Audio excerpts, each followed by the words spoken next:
Have you noticed that honey has become like the new healthy trend right now? I feel like literally everybody is talking about it, including those who used to be or are currently keto or carnivore. And it seems like especially that community. These various experts and influencers are absolutely raving about the benefits of honey, and most of them are taking honey every single day. So why is everybody so obsessed with honey right now? Is it actually worth the hype, or is it something that could be ruining your results? Today I'm sharing everything you need to know about why honey is going absolutely viral and whether or not you should be taking it to help support your weight loss and wellness goals. Let's dive into it. My name's Autumn. I'm a certified clinical nutritionist with my master's in nutrition human performance. On my channel, I share the science-backed and delicious details for how you can achieve your weight loss and wellness dreams. So if you're new here, make sure you subscribe. Today's video is also sponsored by Element, but more on them in a bit. Okay, so first let's dive into why people are obsessed. There are really 7 main things that keep on coming up between all of these different influencers in the space. And the first is one that is probably most counterintuitive to a lot of people, and it's that honey can help improve insulin sensitivity.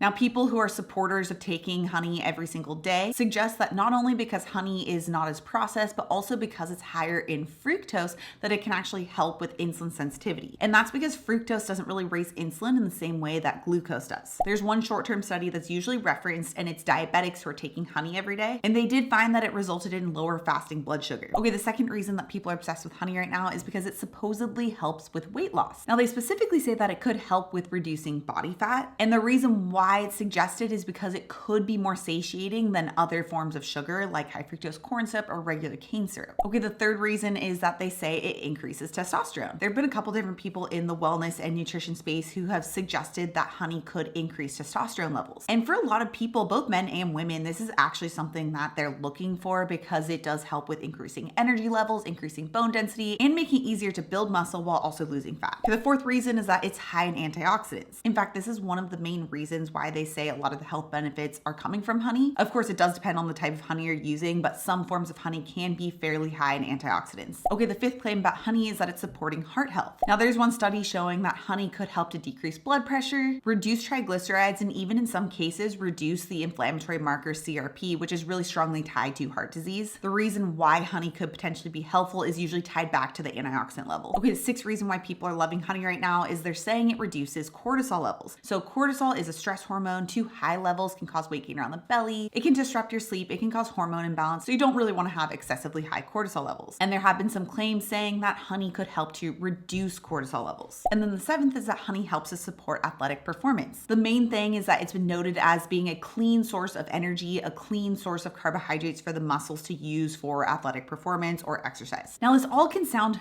really great, and some of it actually does have some merit. However, before you start scooping like tons of honey onto everything you eat, there are a few important caveats we need to discuss. And before we get into that, I want to give a huge thank you to today's sponsor, Element. Element is an amazing electrolyte company that was specifically created with intermittent fasting, low carb eating, and athletes in mind. They actually contain the sodium, magnesium, and potassium to help replace lost electrolytes, all without having any sugar. Now, I've been using Element for like 3 or more years. I actually think it's like 4 years now at this point. As a nutritionist, I know how important electrolytes are, and before I started taking Element, I was just taking salt, and I was honestly just not very consistent with it because it doesn't taste good to take salty water. So I was really excited when I stumbled across Element and I started taking it because it made it so easy to get my electrolytes in because it tastes so good. My all-time favorite flavor is Element's grapefruit salt. It's incredibly refreshing, but they also have a brand new limited release lemonade salt flavor, and it's perfect to have, especially right now during the summer hot days. And right now, Element is offering my viewers a free sample pack with any order. That's 8 single-serve packets free with any Element order. It's a really great way to test out all 8 flavors, so you can get yours at drinkelement.com/autumn. This is only available through my link, so make sure to check out drinklmnt.com/autumn. The link is also in the description down below. Okay, so is honey actually worth the hype? Now, a lot of the studies that are actually mentioned are really, really small, but specifically, let's get into each one of these factors. So first, the insulin sensitivity. Now, theoretically, swapping out some of your regular sugar for honey could help with insulin sensitivity. And that's because honey has lower levels of glucose, which is a type of sugar that actually causes our insulin levels to raise, and has higher levels of fructose, which doesn't have that same impact on insulin. And although you might not see that same impact on your blood sugar and on insulin, we have to look at the whole body impact, especially when it comes to the liver, because fructose does need to be broken down by the liver. And eating higher amounts of fructose is tied to fatty liver disease. This is why eating like the processed forms of high fructose corn syrup is very problematic because it's a very concentrated form of fructose. Now, depending on the type of honey you get, it is going to be less processed, and therefore it's going to have more benefits beneficial qualities to it, like those antioxidants, but ultimately it still is going to break down into its key components of glucose and fructose, and depending on how much you're having, could be problematic. Now, if you're having like 1 tablespoon at most a day, probably not going to cause many issues, but if you are already used to having a lot of sugar and you're replacing that sugar with honey in the same amounts, that's where it still could be problematic. Okay, and then let's talk about weight loss, because the actual studies on this are very, very limited, and often they are done on animals. The other reviews that were done on humans that I could find provided very mixed results. However, it was shown that honey didn't necessarily cause weight gain, so that's a positive, even if it didn't necessarily cause weight loss. Okay, then we get into the increased testosterone. There's really not any research that I could find on this. It's usually just anecdotal, so people's own personal experience, and then they back it up with some additional theories like mechanisms of what's happening in the body, why they think that the honey caused testosterone to go up. Now, I'm definitely not saying that those who saw those results didn't experience it because of the honey, but it's very much a personal experience and heavily results can vary. For example, the stories that I would see of people having honey and it raising their testosterone is usually when they're on like the carnivore diet. Now, when you're on something like the carnivore diet, it is very high in protein. It's very, very satiating. So it's very easy to eat a lot less than what your body needs. Now, done over a long period of time, this could put your body into that state where it feels like it needs to have that additional fuel, and that could actually be suppressing the testosterone. And this is likely why people like on the carnivore diet are seeing positive benefits of adding in honey, because it's a condensed form of energy that they're adding into their meals so that they can actually get the energy needed to support their life as well as the activity that they're doing, which overall could help to boost the testosterone. Is it the honey specifically that's doing that?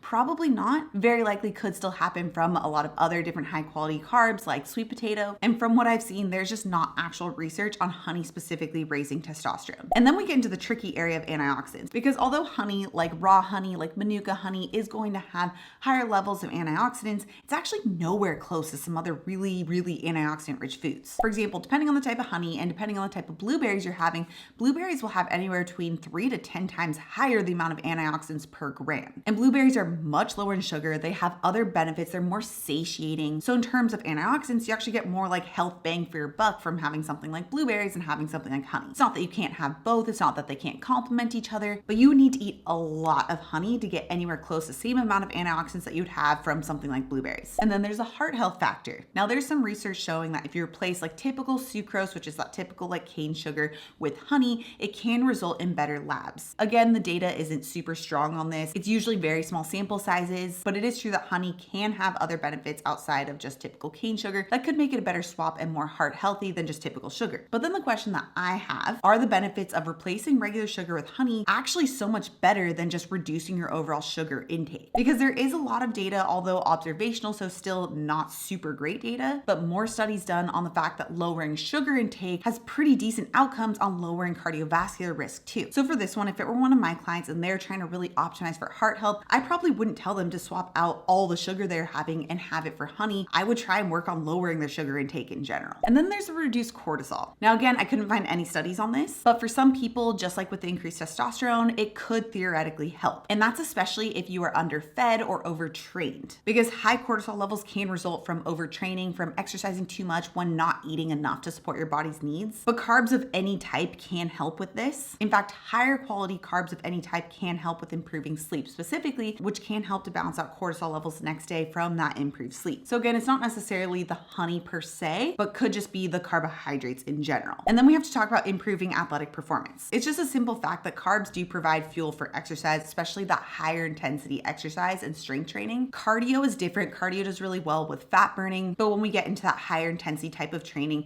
that's where carbohydrates are going to better fuel that type of exercise. So honey is a source of carbohydrates. So if you are very, very low carb, like with a carnivore diet, then adding something like honey in is of course going to improve your athletic performance. But if you're not following something like a carnivore diet, and you're able to have more diverse forms of carbohydrates, then you can get those same results from other forms of carbohydrates that are also going to be more satiating. And especially if you're exercising while working toward a fat loss goal, having something like honey isn't necessarily the best option. From what I've seen with clients, those working toward a fat loss goal tend to have a sweet tooth. And so having a little bit more of a clean slate and not having a ton of sugar like from sources of honey can actually make it a lot easier to then reset your taste buds and start to eat foods that are more in line with your goals, like eating more protein. So for those people, instead of having honey to support athletic performance, this is where having something like the beans, lentils, sweet potatoes, some fruit could be a much better option. But here's my main concern with all of this. From working with clients for years now, the consistent problem I see when certain foods start to get get really popular is that these foods are then viewed as more is better. Now, typically a lot of the different experts and influencers who are talking about the benefits of honey, they're not advocating for you to eat like a half a jar of honey. But because so many people hear the benefits over and over, they start to think, well, if a tablespoon of honey is good for me, then more is even better. And from what I've seen, a lot of people promoting eating honey on a daily basis, they're usually pretty metabolically healthy. They're usually really active. And so their body's going to use that honey in a different way than somebody who is actively working toward a fat loss goal, maybe is eating a lot of ultra processed foods, and probably isn't super active. So the way that the honey will impact their body is completely different. Honey is still super sweet. It can still drive more sugar cravings for a lot of people, especially if your sweet cravings aren't under control. Adding a little bit of honey into your diet is one of those like 1% types of tools where maybe it could help with like 1% of the results, but it's not going to get you 95% of the results that you're looking for, whether it be from a health or weight loss or wellness perspective. So if you're still fairly sedentary, if you're somebody who has various chronic conditions, especially metabolic conditions, if you're actively working toward a fat loss goal, then adding in honey probably isn't going to do much. And in fact, it could actually be counterproductive. Now, if you're somebody who has been very active, if you've really cleaned up your diet, you're no longer eating ultra processed foods, then you could possibly see some benefit from adding in a little bit of honey. But it's very important to assess your own current situation to see if it's something that will actually align with your goals right now, or if it's something you should hold off on while you address the other 95%, which in fact, achieving about 95% of your goals really comes down to just a few basic habits. And a big hint, it's not just eating honey. And I have a video breaking down exactly what those are, so you can check that out right here next. Also, if you're new to my channel and you love this science-backed information, make sure you subscribe right here. Come out new videos every Tuesday and Thursday. All right, guys, thanks so much for tuning in, and I'll see you in my next video.